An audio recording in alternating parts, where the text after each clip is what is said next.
राजनीति में गए थे तो वहां तो आपको हर तरीके के लोगों से मुलाकात होती होगी, और आपका जो फैन बेस है जहां आपने पिछले 25 साल तक काम किया, वहां एक तरह से जनजी के सारे यंग बच्चे हैं। दोनों में फर्क क्या दिख रहा था? नहीं, ज्यादातर तो ये जो जनरेशन है जनजी वाली, इसका तो सामना पहले हो ही चुका था क्लासेस में।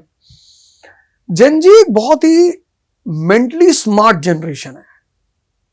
जैसा अभी मैंने नेपाल में देखा, पूरी सरकार ही बदल दी उन्होंने।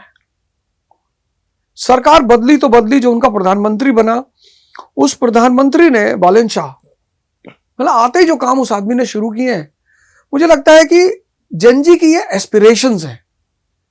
अब जनरेशन, ये जो जनरेशन है जनजी जिसे हम बोलते हैं, मैंने कहा बहुत मेंटली स्मार्ट है। इसका एक ड्रॉबैक है, पर हम उस पर बाद में चर्चा कर लेंगे। मेंटली बहुत स्मार्ट है, ये स्मूथ चीजें चाहती है, स्मूथ प्रशासन चाहती है, एडमिनिस्ट्रेशन चाहती है। तो वो जो मेंटल स्मार्टनेस है, जैसे मेरे लिए आईफोन क्या है, कॉल रिसीव करने का एक यंत्र है, कॉल करने का यंत्र है, व्हाट्सएप करने का, उसके अलावा में वो आईफोन का कोई फंक्शन नहीं जानता। जनजी उसमें पता नहीं क्या क्या करती।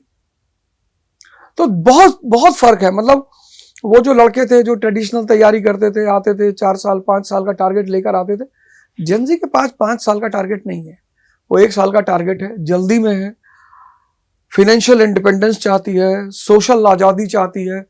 तो उसका एक अलग ब्लूप्रिंट है सोसाइटी और इकोनॉमी का लेकर, तो वो स्पष्ट दिखाई पड़ रहा था। और जो राजनीति में वो इसके बाद का जो जनरेशन है, उसका क्या अनुभव रहा? नहीं, राजनीति में जनजी ने ही मुझे सपोर्ट किया। ये जो इतने वोट मेरे आए, मेरा पहला इलेक्शन मैंने लड़ा, 20 दिन का मुझे टाइम मिला, तो मुझे सबसे ज्यादा, मतलब दिल्ली के तो मेरे विधानसभा के लड़के थे ही, यूपी के, बिहार के, मध्य प्रदेश, हरियाणा, पंजाब, और उनका एक ही बात वो मुझसे बोलते थे कि सर देखो, हम आपके लिए आए हैं, आपके लिए लड़ रहे हैं, आपके लिए काम कर रहे हैं, और किसी ने मुझसे कुछ नहीं किया, लेकिन हम चाहते हैं कि आप राजनीति का एक एग्जाम्पल सेट करो इंडिया में, कि राजनीति का मतलब क्या होता है। तो वो सीधे सीधे इसे, उनको ठेका नहीं चाहिए था मुझसे। वो इसलिए थोड़ी आए थे कि गुरुजी जीत जाएंगे तो हमको दिल्ली में ठेका मिलेगा, स्कूल में डिस्ट्रीब्यूशन मिल जाएगा, वो इसलिए नहीं आए थे।